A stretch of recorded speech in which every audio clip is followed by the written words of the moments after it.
और इधर नामांकन के बाद पप्पू यादव ने पूर्णिया में रैली की। लोगों से बात करते हुए पप्पू यादव भावुक भी हो गए, आंखें नम हुई उनकी। उन्होंने कहा कि लालू प्रसाद यादव उन्हें खत्म करना चाहते हैं। ये पप्पू यादव कह रहे हैं।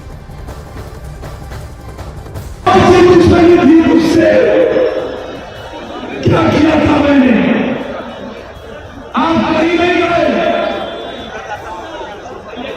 आपने कहा बतासा जाए तो जाए, मंदिर नहीं जानी चाहिए। पप्पा खत्म हो जाए तो जाए, लालू जी का बेटा कुछ कर सके। इलेक्शन धमाका महाराष्ट्र में महाविकास आघाड़ी के अंदर भिवंडी और सांगली लोकसभा पर विवाद बढ़ता जा रहा है। ये सीट इस वक्त विवादों में घिर चुकी है। सांगली सीट का जिक्र करें तो इस पर शिवसेना का उद्धव गुट प्रत्याशी घोषित कर चुका है, लेकिन कांग्रेस लगातार इस सीट से अपना दावा यहां पर ठोक रही है। और दूसरी तरफ भिवंडी सीट पर एनसीपी के शरद पवार गुट ने प्रत्याशी घोषित कर दिया, जिस पर कांग्रेस के नेताओं की तरफ से लगातार नाराजगी जाहिर की जा रही है।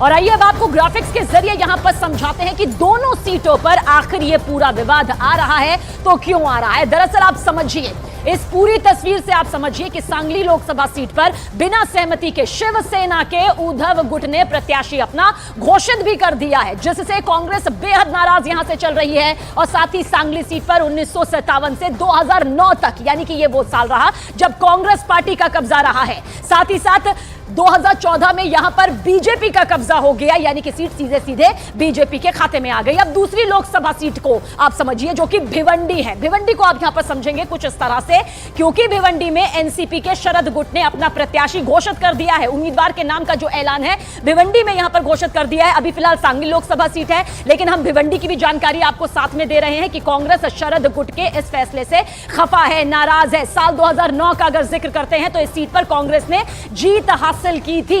हालांकि अभी इस सीट पर बीजेपी का कब्जा है, तो ये दो सीट इस वक्त विवादों में है। देखिए, भिवंडी और सांगली पर उद्धव गुट और शरद गुट के प्रत्याशियों की घोषणा से कांग्रेस बेहद खफा है, नाराज है।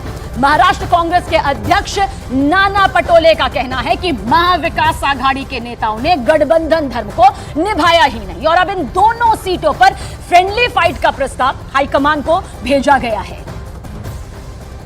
पण सांगली आणि भिवंडीमध्ये असं काही करू नका, त्याचे परिणाम या पट्ट्यामध्ये होतील हे आम्ही त्या दिवशी सूचना दिलेल्या आहेत।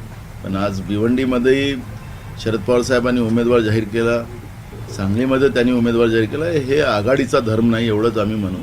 आम्ही हायकमांडला सगळा प्रस्ताव पाठवलेला आहे। हायकमांड जो काही निर्णय आम्हाला देईल त्याप्रमाणे आम्ही पुढची वाटचाल करू।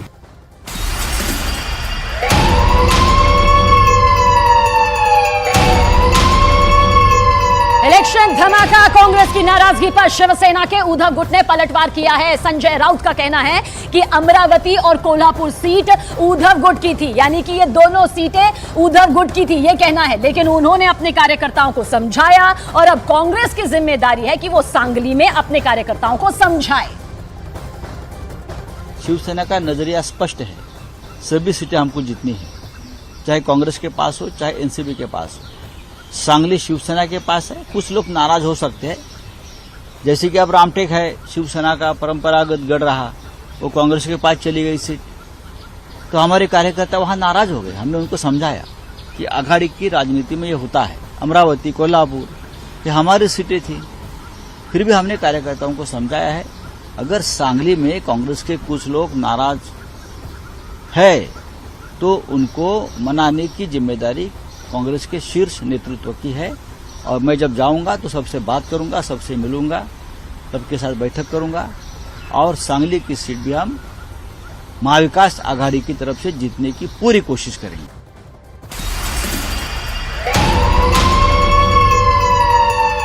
और इस बीच आपको ये भी बता दें कि नाना पटोले के बयान पर एनसीपी के शरद गुट ने भी पलटवार यहां पर किया है।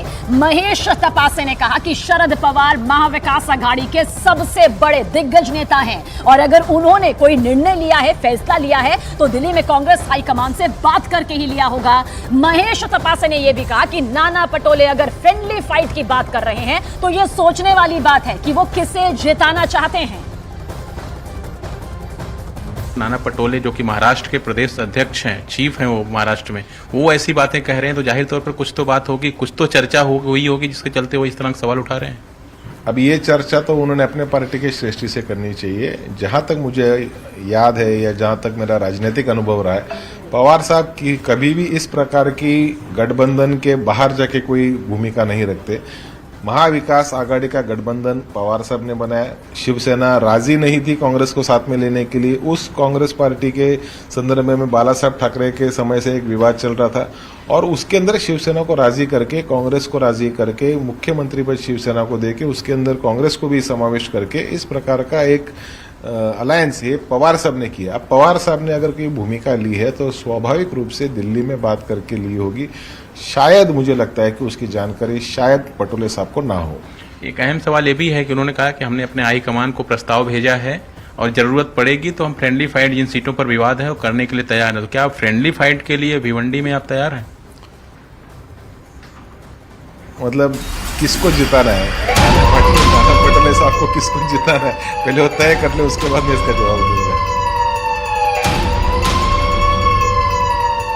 और देखिए, नाना पटोले के बयान पर एनसीपी के शरद गुट ने भी जमकर पलटवार किया है। महेश तपासे ने कहा कि शरद पवार महाविकास आघाड़ी के सबसे बड़े नेता यहां पर है। लेकिन इस बीच आपको बता दें कि महाराष्ट्र में कांग्रेस के सीनियर नेता रहे संजय निरुपम के सामने अब राजनीतिक भविष्य का संकट पैदा हो गया है। कांग्रेस संजय निरुपम को बाहर का रास्ता दिखा चुकी है और महायुति में एंट्री से पहले ही संजय निरुपम का विरोध भी तेज हो गया है।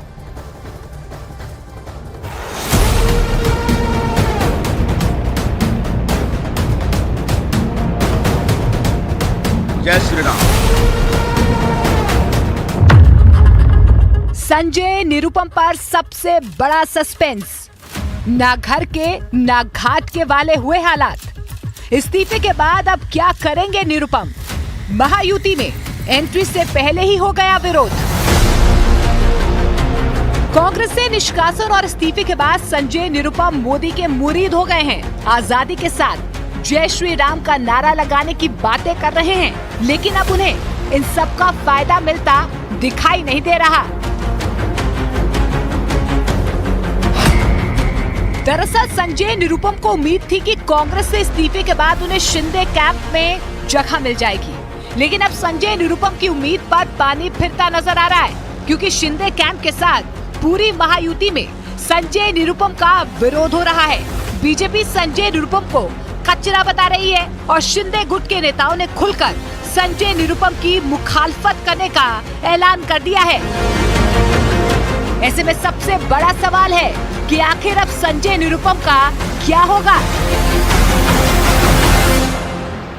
किसी ने अपने घर का कचरा अगर रोड पे फेंका है तो क्या वहां पे दूसरे जो रेजिडेंट लोग होते हैं उस कचरे को उठा के घर पे ले आते हैं? नहीं, म्यूनिसिपैलिटी की गाड़ी आती है और वो कचरे को लेके डंपिंग ग्राउंड में डालती है। उसी प्रकार से कांग्रेस ने अपना कचरा संजय निरुपम को रोड पे फेंका है, तो इस कचरे को मेरी दरख्वास्त रहेगी कि डंपिंग ग्राउंड में डालिए, अपने पार्टी में अपने घर पे लाने की जरूरत नहीं है। पार्टी प्रवक्ता के हिसाब से अगर मुझे पूछते हैं तो मैं कह सकता हूं कि हमारे मुख्य नेता एकनाथ शिंदे जी निर्णय लेंगे। अगर व्यक्तिगत आप मुझे पूछते हो कि उसका मैं स्वागत करूंगा, तो व्यक्तिगत मैं उसका स्वागत नहीं करूंगा, क्योंकि हमेशा जो भी पार्टी में रहे हैं उन्होंने वो पार्टी में न्यूसेंस क्रिएट किया है। महायुति में नेताओं के इस रुख के बाद संजय निरुपम के अरमानों पर पानी फिरता दिखाई दे रहा है। कांग्रेस में संजय निरुपम के निष्कासन के बाद खुशियां मनाई जा रही हैं। यूथ कांग्रेस संजय निरुपम के निष्कासन पर एआईसीसी को धन्यवाद कर रहा है। मुंबई कांग्रेस की अध्यक्ष वर्षा गायकवाड़ संजय निरुपम को जुबान संभाल के बोलने की हिदायत दे रही हैं। ऐसे में संजय निरुपम के लिए हर तरफ से दरवाजे बंद होते दिखाई दे रहे हैं और संजय निरुपम के सामने अब ना घर के ना घाट के वाले हालात बन गए हैं।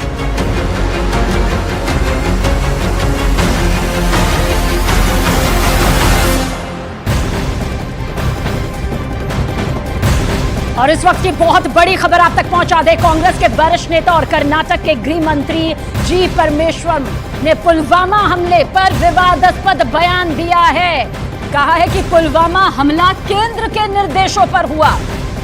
बहुत ही बड़ा विवादास्पद बयान यहां पर सामने आया कि केंद्र के निर्देशों पर यह हमला हुआ। उन्होंने पाकिस्तान का राग भी अलापा और कहा कि पाकिस्तान का मानना है कि पुलवामा हमला भारत सरकार के निर्देश पर हुआ। रोहिणी स्वामी हमारी सहयोगी ज्यादा जानकारी के